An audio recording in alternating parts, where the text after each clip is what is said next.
moments. I hope your Juneteenth is going nicely. Hope you didn't get too rained on. Hope you didn't have a big parade. Got rained on. Hey, any Texans in the house? Woo! Yes, and you're not ashamed. I say that with total love. The first Texan I ever met was my mom. Every year since we were really little, we would celebrate Juneteenth. Every year since we were very, very small, before it became a national holiday, my mom and all my aunts and uncles and grandma would celebrate Juneteenth. And this is the first Juneteenth I've celebrated without my mom. So give it a kiss to Mom. I want to read a little bit of history for you. Mothers are,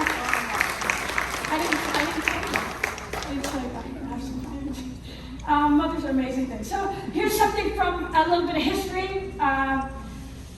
The people of Texas are informed in accordance with the proclamation of the Executive United States that all slaves are free. And this involves absolute equality of people and personal rights and the rights of property between former masters and slaves, and the connection hitherto existing between them becomes that of employer and hired laborer. And this was read on the 19th of June in 1865. It was called General Order Number 3, read aloud in Galveston, Texas. Footnote, 2 years after the Emancipation Proclamation, the people in Texas were told that they were free, and one could say that at least back then, that Texans were behind the times.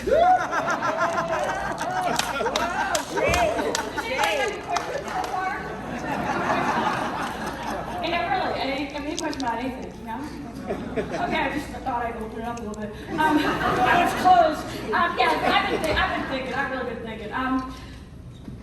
There's a lot going on in the world, and it occurs to me that, fishes who open their mouths are the ones who get caught. Right?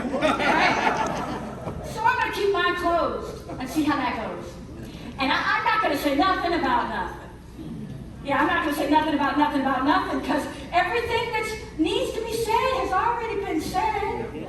I'm going to keep my lips closed like the dead. I'm just going to watch the clouds go by. I'm going to make coin hand over fist, or at least I'm going to try.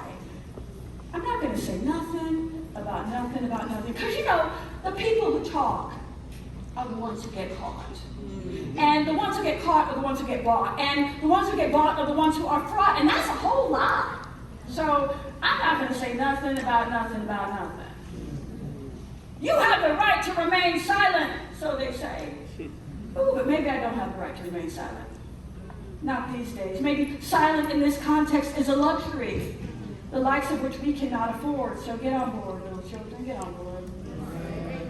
Eyes on the prize. Who's looking at you? How you doing? What are you going to do? Are you getting by? Are you getting through? How are you going to work this current shitstorm? How are you going to work this current shitstorm to your advantage? How are you going to manage? You shit for fuel. Maybe that's the rule.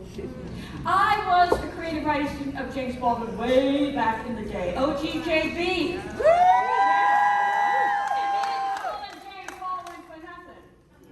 He encouraged us to think on why we are here. He gave me the courage to think on what we should be holding dear. When everything these days is up for sale, and the man, he break the rules and he do not see the jail. Like me, we are here to liberate ourselves. Like me, we are all here to claim our wealth. And it occurs to me that to be free, you gotta get out of phase. You gotta get out of phase. As long as you're in the man's phase, you're in the man's gaze. Your head is in a haze, you are in a maze, your mind is in a daze, your days and nights are crazed, you might be getting straight A's, you may be playing as it lays, you may be doing what he says, maybe you're getting pays, and as long as your ways are his ways, everything's gonna be okay. But underneath your suit and tie smile, you're still enslaved. So to be free, you gotta get out of phase. Just a little something for my soapbox. Wow.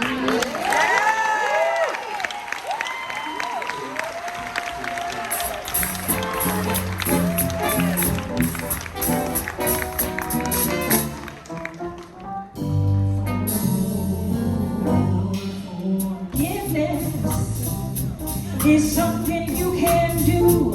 It's not for the person who hurt you. It's for you you that true forgiveness is something you can